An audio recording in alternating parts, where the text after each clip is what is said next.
सलाम मस्तून आदाब। नूर academy YouTube channel के ऑडियो आर्टिकल 22 में आप तमामी हजरात का इस्तकबाल किया जाता है। जैसा कि हम सब जानते हैं, ये चैनल मारूजी इम्तिहानात कॉम्पिटिटिव एग्जाम्स की तैयारी के हवाले से बनाया गया है, जैसे नेट, सेट, पेट, यानी कि मुल्की सतह पर यूजीसी जो एग्जाम कंडक्ट करती है नेट, या स्टेट लेवल पर हर स्टेट जो सेट का एग्जाम कंडक्ट करती है, या फिर पीएचडी के लिए अलग अलग यूनिवर्सिटीज पेट एग्जाम का इनेकाद करती है।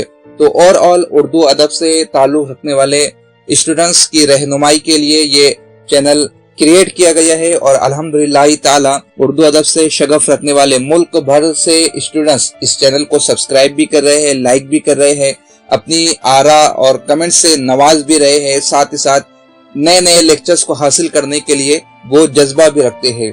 तो नूरी एकेडमी यूट्यूब चैनल के ऑडियो आर्टिकल 22 में बाबाए रेख्ता वली औरंगाबादी की शायराना खुसूसियत, उनकी मुख्तसर हालात जिंदगी और नेट सेट पेट एग्जाम में उन पर जो क्वेश्चंस आते हैं उसको हम सरसरी तौर पर समाअत करने की कोशिश करेंगे। वली औरंगाबादी की खासियत जानने के लिए मीर तकी मीर का ये शेर ही काफी है। खोगर नहीं कुछ यूं ही हम रेख्ता गोई के, खोगर नहीं कुछ यूं ही हम रेख्ता गोई के, माशूक था जो अपना बाशिंदा दक्कन का था। वली औरंगाबादी कुतुब शाही सल्तनत के 8वें फरमारवा के अहद में सन 1668 में औरंगाबाद में पैदा हुए। उसके बाद हुसूल इल्म के लिए आप अहमदाबाद चले गए, आपने गुजरात का रुख इख्तियार किया। इसीलिए बाज मुहक्किकीन आपकी पैदाइश को गुजरात में बताते हैं और इस पर मुहक्किकीन ने अपनी तहकीक पेश की है कि आपका जन्म अहमदाबाद में नहीं बल्कि औरंगाबाद में हुआ। खैर, ये एक अलग टॉपिक है, इसे हम किसी और दिन समाअत करेंगे।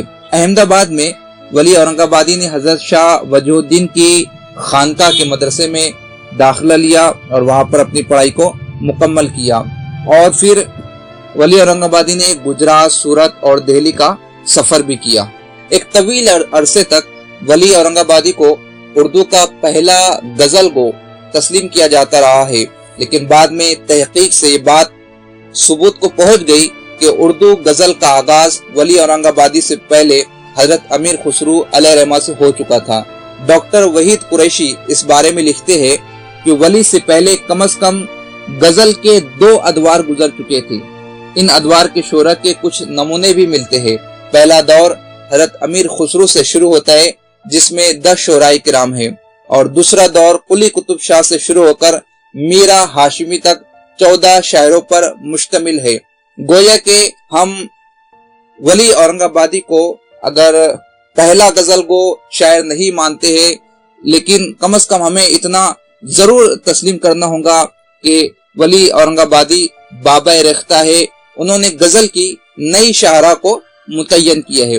बल्कि बाज मुहक्किकीन सादुल्लाह गुलशनाबादी एक सूफी गुजरे हैं, उनका वाकया इस तरह से पेश करते हैं कि वली औरंगाबादी ने दिल्ली का रुख किया, वहां पर उनकी मुलाकात सूफी सादुल्लाह गुलशनाबादी से हुई और उन्होंने वली औरंगाबादी को यह मशवरा दिया कि आप सिर्फ रेख्ता में नहीं, सिर्फ उर्दू में नहीं, बल्कि फारसी में भी तबाज़माई करें। और इस तरह से वली औरंगाबादी ने फारसी शायरी की तरफ अपनी तवज्जो को मबजूल किया और देखते ही देखते वली औरंगाबादी की तारीफ जुनूब से लेकर शुमाल तक के पूरे हिंदुस्तान में फैल गई। मगर उर्दू का इब्तिदाई जमाना, ये किताब तहरीर की है मशहूर नक्काद और मुहक्किक शमशुर रहमान फारूकी ने। उनका ये ख्याल है कि ये वाकया मन घड़त है। असल में दिल्ली वालों में एक अजीब सा एरोगेंस पाया जाता है, वो इंपीरियल इज्म के शिकार है, या यूं कह लीजिए आम जबान में कि वो तमाम तारीख को, तमाम चीजों को अपने आबो अजदाद की जायदाद समझते हैं। उनका ये मानना है कि जो कुछ होगा वो शुमाल से होगा, जो कुछ होगा वो दिल्ली से होगा। और ऐसा नहीं है। उर्दू के फरोग में, उर्दू की नश्र में, उर्दू की इशाअत में दक्कन का भरपूर हिस्सा रहा है और उर्दू अदब को गजल जैसी सिन्फ से रोशनास कराने में वली औरंगाबादी ने खासा अहम किरदार निभाया है। इसीलिए दिल्ली वालों ने यह किस्सा गढ़ा है कि सूफी सादुल्लाह गुलशनाबादी की एक शख्सियत बतौर दिल्ली के बाशिंदे के तौर पर वली के सामने खड़ी कर दी जाए और उससे ये नतीजा निकालने की कोशिश की जाए कि वली कुछ नहीं थे, वो सिर्फ रेख्ता के शायर थे। अगर उन्हें सूफी सादुल्लाह गुलशन आबादी फारसी में तबाह आजमाई करने की दावत नहीं देते, मशवरा नहीं देते, तो वो गुमनामी की जिंदगी बसर करते, उनका कोई शेरी कलाम पढ़ा नहीं जाता। लेकिन मौके के असर शमशुर रहमान फारूकी ने अपनी मशहूर ज़माने किताब उर्दू का इब्तिदाई ज़माने में इस वाक़ये को मन घड़त बताया है। खैर, ये एक सरसरी बात निकल आई तो हमने जिक्र कर दिया एग्जाम पॉइंट ऑफ व्यू से, ये इतना अहम नहीं है। अहम ये हो जाता है कि वली दक्कन का ऐसा कोहिनूर हीरा था जिसकी चमक दमक को शुमालियों ने हैरान होकर देखा। जहाँ तक शेर अदब का मामला है, शुमालियों को हमेशा ये जाम रहा है कि वही सरबुलंद है, लेकिन तहकीक ने ये बात साबित कर दी है कि अहले दक्कन की खिदमात भी किसी से कम नहीं। अगर कुली कुतुब शाह उर्दू का पहला साहिब दीवान शायर है तो उर्दू का आखिरी कारी भी इसी दक्कन का है, वली औरंगाबादी की शक्ल में। वली की मकबूलियत का यह आलम है कि उनके दीवान के 118 मखतूतात का पता चला है। बकौल डॉक्टर मोहम्मद अली असर, जनाब मुशफिक ख्वाजा ने मजीद 19 मखतूतात ढूंढ निकाले हैं। इस तरह जुमला 137 मखतूतात वली के दीवान के मुख्तलिफ कुतुब खानों में पाए जाते हैं। 400 साल पहले अगर ताबात व इशात की ऐसी सहूलतें हासिल होती जैसी आज है तो वली के दीवान के कई एडिशन शाये हो चुके होते।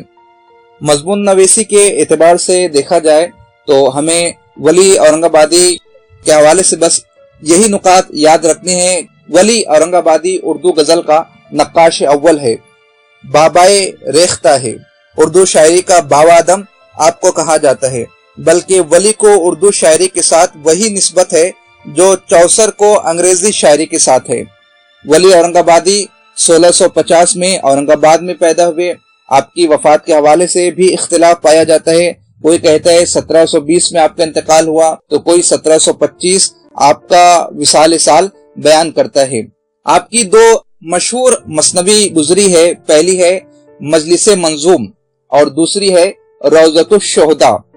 ये एग्जाम पॉइंट ऑफ व्यू से हमारे लिए इनका याद रखना जरूरी है। अगर हमने यूपीएससी में उर्दू मजमून का इंतखाब किया है, अगर हम यूपीएससी एग्जाम की तैयारी कर रहे हैं तो उसमें वली औरंगाबादी पर मजमून भी पूछा जाता है। इस हवाले से हमें 8-10 नुकात याद करने होंगे और सिनॉप्सिस के तौर पर उन नुकात पर मुश्तमिल वली औरंगाबादी की शख्सियत पर एक मालूमाती मजमून तहरीर करना होगा और उसके बाद फिर अपना पॉइंट ऑफ व्यू उनकी शायरी के हवाले से, उनकी शख्सियत के हवाले से, उनके फन के हवाले से, उनकी गजल गोई के हवाले से और रेख्ता के साथ साथ फारसी अदब पर उनकी कमांड के हवाले से तहरीर करना होगा। अगर सिनॉप्सिस का तस्करा किया जाए तो वली की शायरी में जमालियाती एहसास का रंग बहुत गहरा पाया जाता है। हम उनके अशार के जरिए से इस बात को अपने मजमून में साबित कर सकते हैं। वली औरंगाबादी की खुसूसियत ये भी है कि उनकी शायरी में निशातिया रंग पाया जाता है। साथ ही साथ वली औरंगाबादी की शायरी हमारे शऊर को वसी करती है, वो जज्बात की बजाय इजहार की तरफ हमें रागिब करती है। और वली औरंगाबादी ने अपनी शायरी से कोई नसीहत नहीं की है, कोई वाज नहीं दिया है, बल्कि उनका मकसद ये था कि गजल एक आशिकी की सिंफ है, उसके जरिए से हमें इश्क का इजहार करना चाहिए। वली औरंगाबादी ने उर्दू गजल में खारजियत के साथ साथ दाखिलियत को भी शामिल कर लिया है। इस पर भी हम उनके अशार के जरिए से बेहतरीन मजमून कलमबंद कर सकते हैं। वली के यहाँ तशबीहात और इस्तिआरात में एक नया रंग मिलता है, नयापन मिलता है और सनाए बदाए का भरपूर अपने मखसूस लबो लहजे में इस्तेमाल करते हैं। फारसी तरकीबें पाई जाती है। जबान और बयान के एतबार से, मानी व मतालिब के लिहाज से वली औरंगाबादी की शायरी बड़ी ही मुमताज है। वली औरंगाबादी की यहाँ फिक्र व फलसफा की तलाश बेकार है, अलबत्ता मसाइल तसव्वुफ के ज़िम्न में जिंदगी के बाज पहलुओं का जिक्र वली की शायरी में आ गया है। जैसा कि हमने पहले ही बयान किया कि वो गजल को महज इजहार का जरिया करार देते हैं, इसलिए किसी फिक्र को तलाश करना, किसी फलसफे को तलाश करना उनकी शायरी में ये वक्त का जिया है। वली औरंगाबादी ने अपनी लिसानी लियाकतों और इज्तिहादी सलाहियतों की मदद से فارسی شاعری اور ہندی شاعری کی روایات میں ایک لطیف توازن پیدا کر کے اردو زبان کو ایک نیا رنگ و روپ عطا کر دیا ہے۔ غرض کہ اس طرح سے ہم نکات ترتیب دے کر ایک بہترین مضمون بنا سکتے ہیں۔ بہت سارے اسٹوڈنٹ مارکیٹ میں جو عام طور سے کتابیں مل جاتی ہے، جیسے تفہیم ادب ہے، شعور و فن ہے، ادب نما ہے، اس طرح کی جو کتابیں ہیں، اب انہیں پڑھ کر وہ اس ایگزام کو پاس نہیں کر سکتے ہیں، اس لیے کہ یہ تمام کتابیں ڈسکرپٹیو ہے۔ اس میں حقائق سے زیادہ لفظوں پر بات کی گئی ہے، لفظوں سے کھیلا گیا ہے، اور اب امتحان میں لفاظی نہیں کی جاتی ہے، وہاں پر ہمیں صرف اور صرف رائٹ آنسر لکھنا ہے۔ ہمارے پاس وہاں پر جو پرسنٹیج ہوتا ہے ہمارا کوشچن صحیح ہونے کا، 4 آپشن ہونے کی وجہ سے صرف 25% صحیح کوشچنس ہونے کا چانس ہوتا ہے۔ اس لیے ہم اب اپنے کوشچنس کو اسی وقت صحیح کر پائیں گے جب ہماری اسٹڈی ہوگی، جب ہمارا مطالعہ ہوگا، جب ہمیں اردو ادب پر کمانڈ حاصل ہوگی۔ تو آئیے اب دیکھ لیتے ہیں ولی اورنگ آبادی پر کس طرز کے سوالات ایگزام میں آ سکتے ہیں کہ میر تقی میر نے ریختہ کا استاد کسے کہا ہے۔ اس کے آپشن اس طرح تھے: جعفر زٹلی، اسماعیل امروہی، ولی دکنی، قلی قطب شاہ۔ تو جیسا کہ ہم نے پہلے ہی شعر کے ذریعے سے میر تقی میر نے جو ولی کی تعریف کی ہے، اس سے یہ واضح ہو جاتا ہے کہ میر نے ریختہ کو استاد ولی دکنی کو قرار دیا ہے۔ کس نے ولی کو اردو شاعری کا باوا آدم کہا ہے؟ اس کے آپشن اس طرح ہے: شبلی، فراق، مولوی عبدالحق، آزاد۔ تو اس کا صحیح جواب ہے کہ محمد حسین آزاد نے ولی کو اردو شاعری کا باوا آدم قرار دیا ہے۔ ایک سوال اس طرح پوچھا جا چکا ہے: ولی کا دیوان کس سن میں دہلی آیا؟ اس سوال کے آپشن تھے 1707، 1710، 1715 اور 1718۔ اس کا صحیح جواب ہے 1718 میں ولی کا دیوان دہلی آیا۔ اس کو ہم ٹیکنیکلی بھی یاد کر سکتے ہیں کہ جو واقعہ بیان کیا گیا ہے ولی اورنگ آبادی کا دہلی جانے کا، وہ دور اورنگزیب عالمگیر علیہ رحمہ کا ہے، یعنی کہ ان کا جو دور سلطنت تھا وہ 1700 عیسوی پر مشتمل تھا۔ تو اس سے یہ نتیجہ ہم اخذ کر سکتے ہیں کہ سن 1700 کے بعد ہی ولی اورنگ آبادی نے دہلی کا رخ کیا ہوگا، اور پھر اس کے بعد جو ان کے مخطوطات ملے ہیں، جس کے تعلق سے ابھی ہم نے سماعت کیا کہ مختلف کتب خانوں میں 137 ان کے دیوان کے مخطوطات پائے جاتے ہیں، اس پر اگر ہم ڈیپ اسٹڈی کریں گے تو جواب ہمیں خود بخود مل جائے گا کہ 1718 میں ولی اورنگ آبادی کا دیوان دہلی پہنچا تھا۔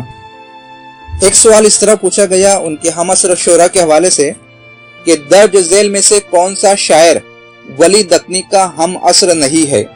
اس میں آپشن دیے گئے تھے: ناجی، آبرو، آرزو، ذوق۔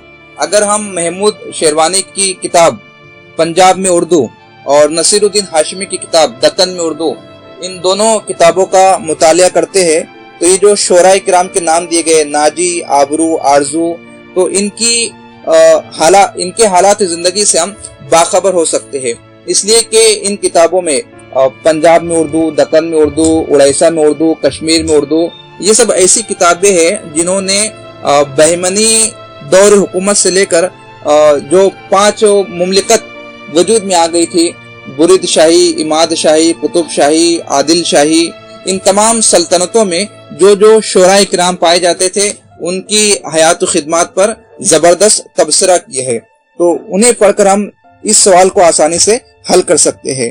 تو اس کا صحیح جواب یہ ہے کہ آرزو ولی دکنی کے ہم عصر شاعر نہیں ہے۔ تو یہ ہمارے لیکچر سیریز پر مبنی 22واں لیکچر نور اکیڈمی یوٹیوب چینل کے سامعین کے سامنے ہم نے پیش کیا ہے اپنی کتاب، جس کی اشاعت عنقریب ہونے والی ہے، معروضی ادب پارے۔